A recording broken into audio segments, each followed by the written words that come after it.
नमस्कार जय Jagannath welcome to my channel learn with Rashmita. आशा करছি ଜଗନ୍ନାଥଙ୍କ କୃପାରେ ଆପଣମାନେ ସମସ୍ତେ ଭଲ ଥିବେ। ଆଜି ଆମେ ତୃତୀୟ ଶ୍ରେଣୀ ସ୍କଲାରସିପ୍ ପରୀକ୍ଷାର କିଛି ସାମାଜିକ ପ୍ରଶ୍ନପତ୍ର ଦେଖିବା। ତ ଚାଲନ୍ତୁ ଆରମ୍ଭ କରିବା। ମାନଚିତ୍ରକୁ ଚାହିଁ ରହିଲେ ତୁମର ବାମ ହାତ କେଉଁ ଦିଗକୁ ରହିବ? ଏହାର ସଠିକ ଉତ୍ତର ହେଉଛି ପଶ୍ଚିମ। କାରଣ ପିଲେ ମାନଚିତ୍ର ଉପରଟା ହେଉଛି ଉତ୍ତର ଦିଗ, ତଳଟା ହେଉଛି ଦକ୍ଷିଣ ଦିଗ, ଆଉ ଡାହାଣ ପଟଟା ହେଉଛି ଆମର ପୂର୍ବ ଦିଗ ଏବଂ ବାମ ପଟଟା ହେଉଛି ଆମର ପଶ୍ଚିମ ଦିଗ। ଆମ ରାଜ୍ୟ ଭାରତରେ କେଉଁ ଭାଗରେ ଅଛି? ଏହାର ସଠିକ ଉତ୍ତର ହେଉଛି ପୂର୍ବ ଭାଗରେ। କେତେ ଗୋଟି ଜିଲ୍ଲାକୁ ନେଇକି ଆମ ରାଜ୍ୟ ଗଠିତ? ପିଲେ ଏହାର ସଠିକ ଉତ୍ତର ହେଉଛି 30ଟି ଜିଲ୍ଲାକୁ। ତୁମ ବହିର ଉପର ପଟଟା କେଉଁ ଦିଗକୁ ରହିବ? ଏହାର ସଠିକ ଉତ୍ତର ହେଉଛି ଉତ୍ତର ଦିଗକୁ। ମାନଚିତ୍ରର ଉପର ଭାଗ କେଉଁ ଦିଗକୁ ସୂଚିତ କରେ? ଏହାର ସଠିକ ଉତ୍ତର ହେଲା ଉତ୍ତର ଦିଗ। ମାନଚିତ୍ର ତଳ ଅଂଶ କେଉଁ ଦିଗକୁ ସୂଚିତ କରେ? ଏହାର ସଠିକ ଉତ୍ତର ହେଉଛି ଦକ୍ଷିଣ ଦିଗ। ନିମ୍ନଲିଖିତ ମଧ୍ୟରେ ମାନଚିତ୍ର ଅଙ୍କନରେ କ'ଣ ବ୍ୟବହାର କରାଯାଏ ନାହିଁ? ଏହାର ସଠିକ ଉତ୍ତର ହେଉଛି ଷ୍ଟାପ୍ଲର। କୌଣସି ସ୍ଥାନର ଅନୁରୂପ ଛୋଟ ଆକୃତିର ଚିତ୍ରକୁ କ'ଣ କୁହାଯାଏ? ଏହାର ସଠିକ ଉତ୍ତର ହେଉଛି ନକ୍ସା। ଆମ ଦେଶର ନାମ କ'ଣ? ଏହାର ସଠିକ ଉତ୍ତର ହେଉଛି ଭାରତ। ଆମ ରାଜ୍ୟର ନାମ କ'ଣ? ଏହାର ସଠିକ ଉତ୍ତର ହେଉଛି ଓଡ଼ିଶା। କେତୋଟି ଜିଲ୍ଲାକୁ ନେଇ ଆମ ରାଜ୍ୟ ଗଠିତ? ଏହାର ସଠିକ ଉତ୍ତର ହେଉଛି 30ଟି। ଆମ ରାଜ୍ୟର ବ୍ଲକ ସଂଖ୍ୟା କେତେ? ସଠିକ ଉତ୍ତର 314ଟି। ଓଡ଼ିଶା ଭାରତରେ କେଉଁ ଦିଗରେ ରହିଛି? ଏହାର ସଠିକ ଉତ୍ତର ହେଉଛି ପୂର୍ବରେ। ଓଡ଼ିଶାର ପୂର୍ବରେ କେଉଁ ସାଗର ଅଛି? ଓଡ଼ିଶାର ପୂର୍ବରେ ଆମର ବଙ୍ଗୋପସାଗର ଅଛି। ନିମ୍ନଲିଖିତ ମଧ୍ୟରୁ କେଉଁ ଜିଲ୍ଲାଟି ମାଲକାନଗିରି ଜିଲ୍ଲାକୁ ଲାଗି ରହିଛି? ଏହାର ସଠିକ ଉତ୍ତର ହେଉଛି କୋରାପୁଟ। ମୟୂରଭଞ୍ଜ ଓ ବାଲେଶ୍ୱର ଜିଲ୍ଲାକୁ କେଉଁ ରାଜ୍ୟର ସୀମା ଲାଗିକି ରହିଛି? ଏହାର ସଠିକ ଉତ୍ତର ହେଉଛି ପଶ୍ଚିମବଙ୍ଗ। ଆମ ରାଜ୍ୟର ମୁଖ୍ୟ ନଦୀର ନାମ କ'ଣ? ଏହାର ସଠିକ ଉତ୍ତର ହେଉଛି ମହାନଦୀ। ଓଡ଼ିଶାରେ ଅବସ୍ଥିତ ମଧୁର ହ୍ରଦ କେଉଁ ଜିଲ୍ଲାରେ ଅବସ୍ଥିତ? ଏହାର ସଠିକ ଉତ୍ତର ହେଉଛି କଟକ। ପିଲେ ଆମ ମଧୁର ହ୍ରଦଟିର ନାଁଟା ହେଉଛି ଅଂଶୁପା, ଆଉ ଲୁଣି ହ୍ରଦର ନାଁ ହେଉଛି ଆମର ଚିଲିକା। ପରବର୍ତ୍ତୀ ପ୍ରଶ୍ନ, ଓଡ଼ିଶାର ପୂର୍ବ ଦିଗରେ କେଉଁ ସାଗର ରହିଛି? ଏଇଟା ବଙ୍ଗୋପସାଗର ଅଛି। ଓଡ଼ିଶାର ଉତ୍ତର ପୂର୍ବ ଦିଗରେ କେଉଁ ପଡ଼ୋଶୀ ରାଜ୍ୟ ଅଛି? ଏହାର ସଠିକ ଉତ୍ତର ହେଉଛି ପଶ୍ଚିମବଙ୍ଗ। ଓଡ଼ିଶାର ଦକ୍ଷିଣରେ କେଉଁ ପଡ଼ୋଶୀ ରାଜ୍ୟ ଅଛି? ଏହାର ସଠିକ ଉତ୍ତର ହେଉଛି ଆନ୍ଧ୍ରପ୍ରଦେଶ। କେଉଁ ଜିଲ୍ଲାଟି କଟକ ଜିଲ୍ଲାର ଏକ ପଡ଼ୋଶୀ ଜିଲ୍ଲା? ଏହାର ସଠିକ ଉତ୍ତର ହେଉଛି ଖୋର୍ଦ୍ଧା। ଆମ ରାଜ୍ୟର ଉଚ୍ଚତମ ପର୍ବତର ନାମ କ'ଣ? ଏହାର ସଠିକ ଉତ୍ତର ହେଉଛି ଦେଓମାଳି, ଯାହାକି ଆମର କୋରାପୁଟ ଜିଲ୍ଲାରେ ଅବସ୍ଥିତ। କପିଳାସ ଶୈବପୀଠ କେଉଁ ଜିଲ୍ଲାରେ ଅବସ୍ଥିତ? ଏହାର ସଠିକ ଉତ୍ତର ହେଉଛି ଢେଙ୍କାନାଳ। ଧବଳେଶ୍ୱର ଶୈବପୀଠ କେଉଁ ଜିଲ୍ଲାରେ ଅବସ୍ଥିତ? ଏହାର ସଠିକ ଉତ୍ତର ହେଉଛି କଟକ। ଦେଖିବା ପରବର୍ତ୍ତୀ ପ୍ରଶ୍ନଟିକୁ। ମଣିଷର ପ୍ରଥମ ଉଦ୍ଭାବନ କ'ଣ? ଏହାର ସଠିକ ଉତ୍ତର ହେଉଛି ଚକ। ଆଦିମ ମଣିଷ ପ୍ରଥମେ କାହାର ସାହାଯ୍ୟ ନେଇ ନଦୀ ପାର ହେଉଥିଲା? ଏହାର ସଠିକ ଉତ୍ତର ହେଉଛି ଭେଳା। ଆଦିମ ମଣିଷ ଘର ଜଗିବାକୁ କ'ଣ ପାଳନ କରୁଥିଲା? ଏହାର ସଠିକ ଉତ୍ତର ହେଉଛି କୁକୁର। ଆଦିମ ମଣିଷ ତୃଷ୍ଣା ମେଣ୍ଟାଇବା ପାଇଁ କାହାକୁ ପ୍ରଥମେ ପାନୀୟ ରୂପେ ବ୍ୟବହାର କରୁଥିଲା?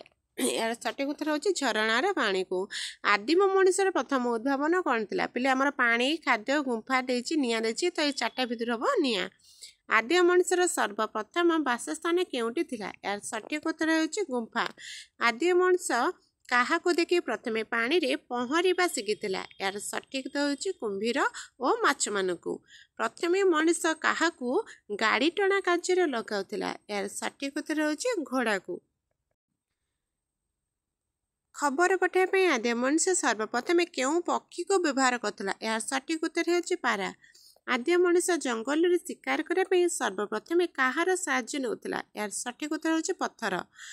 ଆଦିମ ମଣିଷ କାହାକୁ ବ୍ୟବହାର କରି ନିଆଁର ବ୍ୟବହାର କରିବା ଜାଣିପାରିଥିଲା? ଏହାର ସଠିକ ଉତ୍ତର ହେଉଛି ପଥରକୁ ପଥର ଘଷିବା ଦ୍ୱାରା।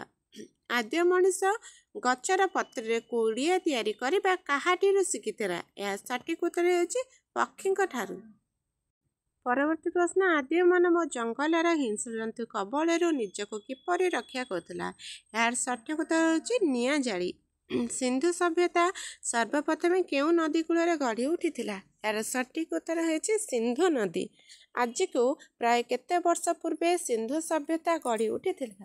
ଏହାର ସଠିକ ଉତ୍ତର ହେଉଛି 5000 ବର୍ଷ ପୂର୍ବେ। ସିନ୍ଧୁ ସଭ୍ୟତାର ଲୋକମାନଙ୍କର ଘରଗୁଡ଼ିକ କେଉଁଠାରେ ତିଆରି ହୋଇଥିଲା? ଏହାର ସଠିକ ଉତ୍ତର ହେଉଛି ପୋଡ଼ା ଇଟାରେ। ମହେଞ୍ଜୋଦାରୋ ସଭ୍ୟତାର ଆଧୁନିକ ନାମକରଣ ଏବେ ପାକିସ୍ତାନର କେଉଁ ସହର ହୋଇଛି? ଏହାର ସଠିକ ଉତ୍ତର ହେଉଛି ଲାହୋର। ସିନ୍ଧୁ ସଭ୍ୟତା ଲୋକମାନେ ଲେଖାପଢ଼ା ଜାଣିଥିବା କେଉଁଥିରୁ ପ୍ରମାଣ ମିଳେ? ଏହାର ସଠିକ ଉତ୍ତର ହେଉଛି ସିଲ୍ ମୋହରରୁ ମିଳେ। सिंधु सभ्यता एबे केउठारे अछि यार सठिक उत्तर अछि पाकिस्तान। सिंधु सभ्यता केउ सहर रे गढ़ी उठितला यार सठिक उत्तर अछि हरप्पा सहर रे गढ़ी उठितला। सिंधु सभ्यतार लोक माने केउथिरे तयारी बासन कुसन व्यवहार करथिले यार सठिक उत्तर हेउछि माटी पात्र रे। सिंधु सभ्यतार लोक माने लेखा पढ़ा जानिथवा कोउथिर प्रमाण मिले सील मोहरे। निम्नलिखित ठीक शब्दटी को शून्य स्थान बसाइब। चकमक पत्थर सुखिला काठ काठर घसीबा जाला तापर पिला आदि मनुष्य कौन भाग करथिला ना दियासिली तैयारी करिया भाग करथिला। जेमती पिले सेमती पत्थर गड़िबा देखला तापर काठ गड़िबा देखला तापर से चक्क कला पिले चक्करु तापर कौन कला ना सगड़ कला। परवर्ती प्रश्न सिंधु सभ्यता आउ केउ सभ्यता नाम रे परिचित पिले सिंधु सभ्यता को हमें मोहेंजोदारो सभ्यता बोली मध्य कहि थाउ। पिले हरप्पा भी अछि पाकिस्तान रे मध्य अछि।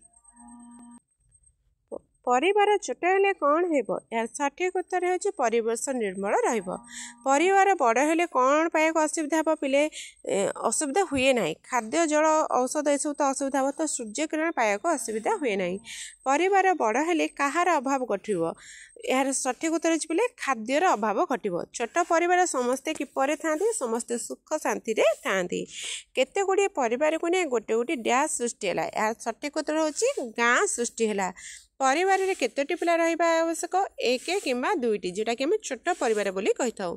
निम्नोक्त उक्ति मध्यरु केउटी ठीक बड़ परिवार सुखी परिवार एटा भूल छोट परिवार सुखी परिवार एटा होछि ठीक।